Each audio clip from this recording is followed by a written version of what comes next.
विद्यार्थी मित्रों, विश्वग्राम विद्यापीठ शैक्षणिक संकुल में आपનું स्वागत है। આપણે લાસ્ટ લેક્ચરમાં નિયત સંબંધ રેખામાં વાયની એક્સ પરની નિયત સંબંધ રેખા મેળવી અને એક્સની કિંમત આપેલી હોય ત્યારે વાયની કિંમતનો અંદાજ કેવી રીતે મેળવવો તેનો આપણે અભ્યાસ કરેલો હતો અને મેં તમને લાસ્ટ લેક્ચરમાં એક દાખલો સેમ મેથડનો ગણવા માટે આપેલો હતો। તો એ દાખલો તમે ગણેલો હશે। એ દાખલો તમે જે ગણેલો છે એ દાખલા માટે રકમ કંઈક આવા પ્રકારની હતી કે એક આઈટી કંપનીના મેનેજરે 7 માર્કેટિંગ એક્ઝિક્યુટિવના નોકરીના વર્ષ અને તેમની માસિક આવક વિશે નીચે મુજબ માહિતી એકઠી કરેલી હતી। નોકરીના વર્ષને આપણે એક્સ કહેતા અને માસિક આવકને આપણે વાય। આવક છે એ કાઉન્સમાં 10,000 રૂપિયામાં આપેલી છે, પરંતુ આપણે જો એક્સની કિંમત આપેલી હોય તો જ એ 10,000નો ઉપયોગ કરવાનો રહે છે, બાકી આપણે એનો ઉપયોગ કરવાનો રહેતો નથી। અહીં તમને પેરેગ્રાફમાં આ માહિતી પરથી માર્કેટિંગ એક્ઝિક્યુટિવની માસિક આવકની તેમની નોકરીના વર્ષ પરની નિયત સંબંધ રેખા મેળવો, બસ આટલું જ કીધેલું છે। એટલે કે તમને નોકરીના વર્ષનો અંદાજ કંઈ પણ શોધવાનો કહેવામાં આવેલો નથી। એટલે મેં તમને કીધેલું કે આપણે એક્સની કોઈ જ કિંમત મૂકવાની રહેશે નહીં। હવે આ દાખલો તમે ગણેલો હશે તો મેં આ દાખલો તમને ગણીને પાછો આપેલો છે, એટલે તમારા દાખલાના જવાબમાં કોઈ જગ્યાએ ક્ષતિ રહી ગઈ હોય તો એ તમે જોઈ શકો। અહીં વિચારીએ તો આપણે નોકરીના વર્ષને એક્સ કહેલું અને માસિક આવક 10,000માં એને આપણે વાય કહેલું। સૌથી પહેલાં તો આપણે રકમ નાની છે એટલે એક્સ વાય વાળી રીતનો ઉપયોગ કરવા માટે આપણે અનુકૂળતા રહે છે।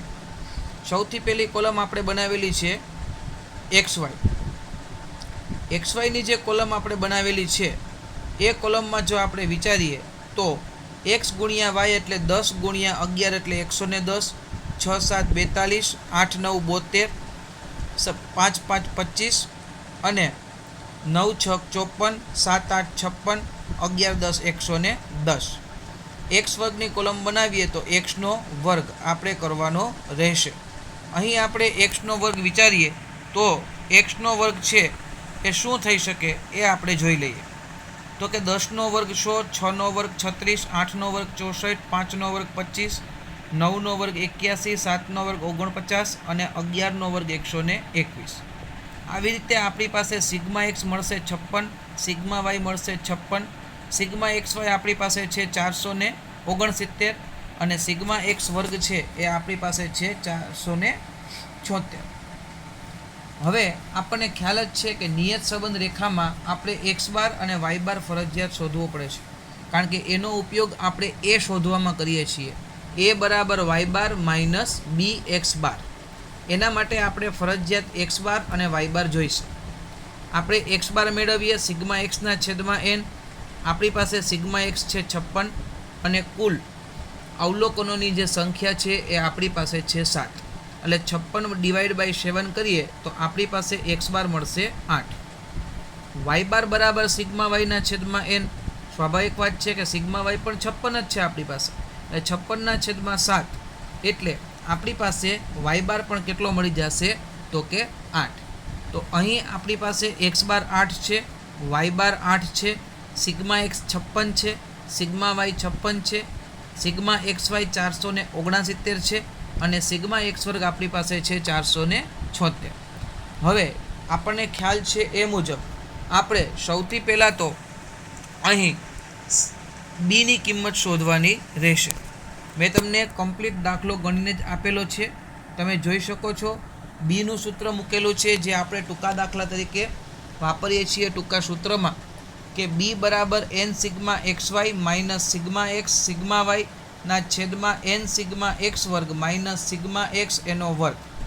આપણને ખ્યાલ છે કે એનની કિંમત આપણી પાસે 7 છે, સિગ્મા એક્સ વાય આપણે શોધીને લાવીએ છીએ 469 બરાબર, અને minus sigma X sigma x આપણી પાસે છે 56, સિગ્મા વાય પણ આપણી પાસે છે 56, છેદમાં એન સિગ્મા એક્સ વર્ગ એટલે 7 ગુણ્યા સિગ્મા એક્સ વર્ગ આપણી પાસે છે 476। માઇનસ સિગ્મા એક્સ એનો વર્ગ એટલે 56 એનો વર્ગ. હવે 469 ગુણ્યા 7 કરશો તો 3283 મળશે. 56 ગુણ્યા 56 કરશો એટલે 3136 મળશે. એવી જ રીતે છેદમાં જો વિચારીએ તો આપણી પાસે 469 ગુણ્યા 7 કરશું તો આપણને મળશે 3283 માઇનસ 3136 એટલે વધશે 147 છેદમાં 476 ગુણ્યા 7 એટલે 3332. એમાંથી આપણે 3136 બાદ કરશું એટલે આપણને મળશે 196. હવે 147 આપણે 196 વડે ડિવાઈડ કરીએ એટલે આપણને બીની કિંમત મળશે 0.75. હવે વાયનો એક્સ પરનો એ માટે આપણી પાસે સૂત્ર છે વાય બાર માઇનસ બી એક્સ બાર. એક્સ બાર અને વાય બાર બંને આપણી પાસે 8 છે. આપણે અગાઉ એની અંદર જોઈ લીધું છે. તો હવે આપણે વિચારશું તો આપણી પાસે એ બરાબર શું છે તો કે વાય બાર માઇનસ બી એક્સ બાર. હવે વાય બાર છે 8 માઇનસ બી આપણે શોધીને લાવ્યા છે 0.75. એક્સ બાર જે છે એ આપણી પાસે 8 છે. હવે 0.75 ગુણ્યા 8 કરશો એટલે 6 મળશે. 8માંથી 6 બાદ કરશો એટલે તમારી પાસે એની કિંમત છે એ કેટલી હશે તો કે 2. હવે વાયની એક્સ પરની નિયત સંબંધ રેખા વાય કેપ બરાબર એ પ્લસ બી એક્સ. એ બરાબર આપણે શોધીને લાવ્યા છીએ 2 અને બી બરાબર આપણે શોધીને લાવ્યા છીએ 0.75. તો હવે આપણે વિચારીએ તો એની કિંમત 2 છે અને બીની કિંમત 0.75 છે. એટલે એની જગ્યાએ 2 મૂકીશું અને બીની જગ્યાએ 0.75. એક્સની કોઈ કિંમત આપેલી નથી એટલે એક્સ આપણે એઝ ઇટ ઇઝ મૂકી દેવાના રહેશે. તો આને કહેવાય વાયની એક્સ પરની નિયત સંબંધ રેખા. એનો ફાઇનલ આન્સર આવશે વાય કેપ બરાબર 2 પ્લસ 0.75 એક્સ. આશા રાખું છું કે તમે આ દાખલો ગણેલો હશે ત્યારે આવી જ રીતે તમારે આન્સર આવેલા હશે. બરાબર છે. તો આ આપણે ટૂંકા સૂત્રનો ઉપયોગ કરી અને દાખલો કેવી રીતે ગણાય તેનો આપણે અભ્યાસ કર્યો. હવે આપણે એક દાખલો એવો જોઈએ કે જેની અંદર આપણને રકમ મોટી આપેલી હોય તો આપણે સહસંબંધના નિયમ મુજબ જો એક્સ બાર ને વાય બાર બંને પૂર્ણાંકમાં આવે તો આપણે ત્યાં એક્સ માઇનસ એક્સ બારવાળા સૂત્રનો ઉપયોગ કરીએ છીએ અને એક્સ બાર અને વાય બાર બેમાંથી કોઈ પણ એક કે બંને જો અપૂર્ણાંકમાં આવે તો આપણે યુવીવાળી સૂત્રનો ઉપયોગ કરીએ છીએ.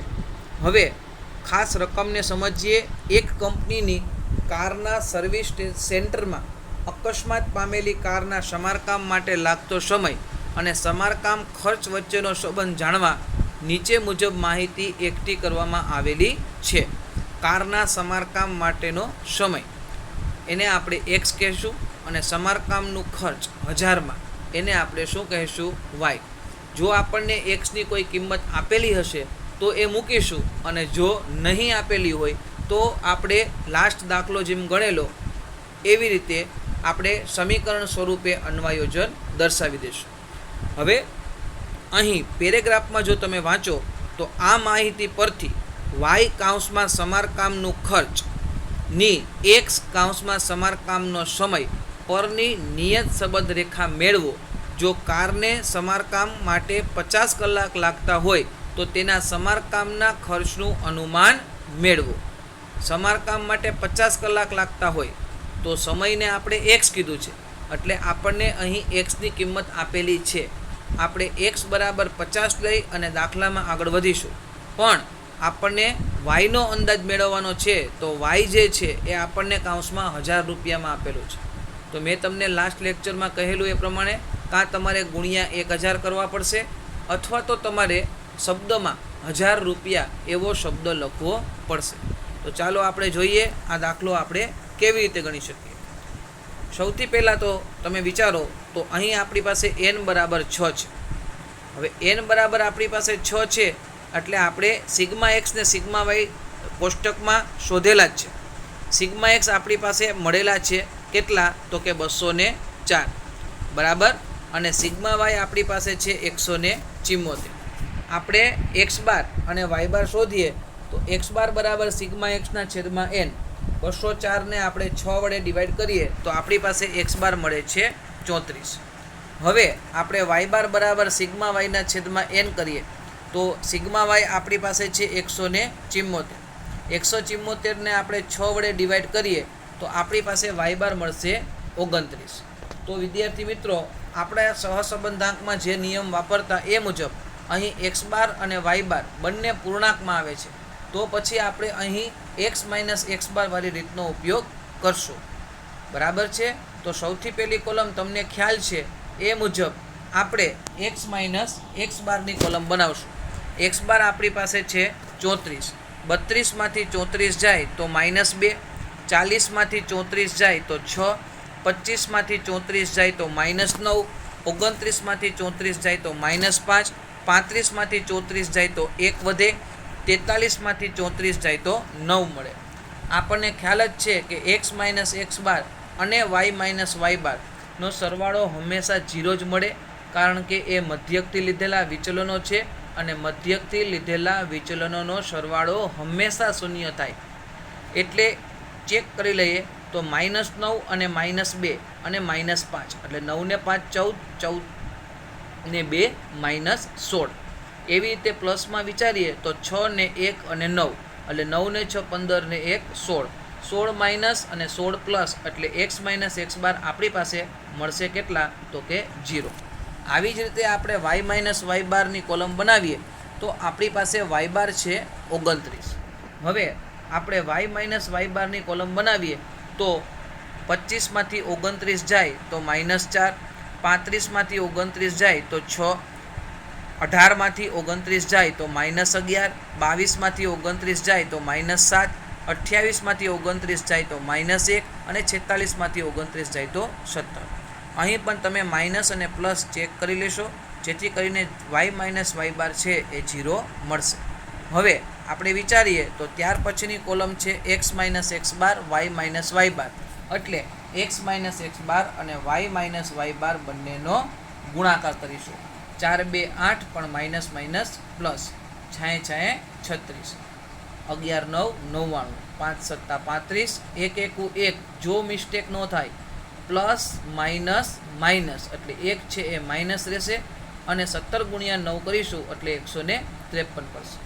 અહીં આપણે પહેલાં બધા પ્લસના સરવાળા કરશું અને એમાંથી 1 છે એ માઇનસ કરીશું એટલે x minus x bar Y minus Y બારનો સરવાળો આપણી પાસે મળશે 330. પહેલાં બધા પ્લસના સરવાળા અને એમાંથી 1 માઇનસ છે એટલે બાદ કરવા પડશે.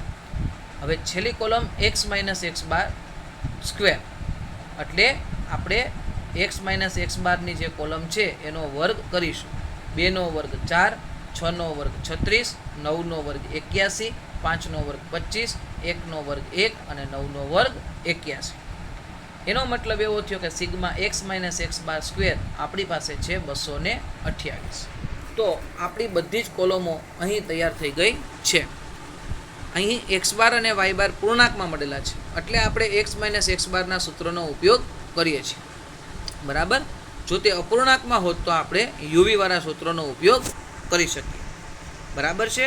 તો હવે દાખલામાં આગળ વધીએ તો આપણે સૌથી પહેલાં કોલમ બની ગયા પછી બીની કિંમત સૌથી પહેલાં શોધવી પડે છે. અહીં મેં બીની કિંમત શોધીને આપેલી જ છે. બી બરાબર sigma x minus x bar Y minus Y બારના છેદમાં sigma x minus x bar square. તમે આપણા કોલમમાં જોઈ શકો છો કે તમારી પાસે sigma x minus x bar અને વાય માઇનસ વાય બાર 330 છે અને sigma x minus x bar square તમારી પાસે છે 228. હવે 330ને આપણે 228 વડે ડિવાઈડ કરશું તો 1.4474. મેં તમને કહેલું કે ત્રીજો આંકડો પોઈન્ટ પછીનો 5 કે 5થી મોટો હોય તો બીજો આંકડો 1 પોઈન્ટ વધશે.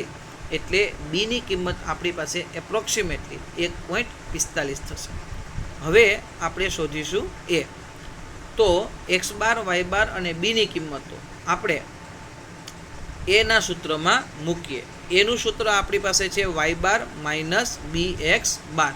વાય બાર આપણી પાસે છે 29 માઇનસ બી છે એ આપણી પાસે 1.45 છે અને એક્સ બાર જે છે એ આપણી પાસે 34 છે. હવે તમે 1.45 ગુણ્યા 34 કરશો તો 49.3 મળશે. 29માંથી તમે 49.3 બાદ કરીશો એટલે એ બરાબર તમને મળશે -20.3. હવે આપણી પાસે એ અને બી બંનેની કિંમતો તૈયાર છે.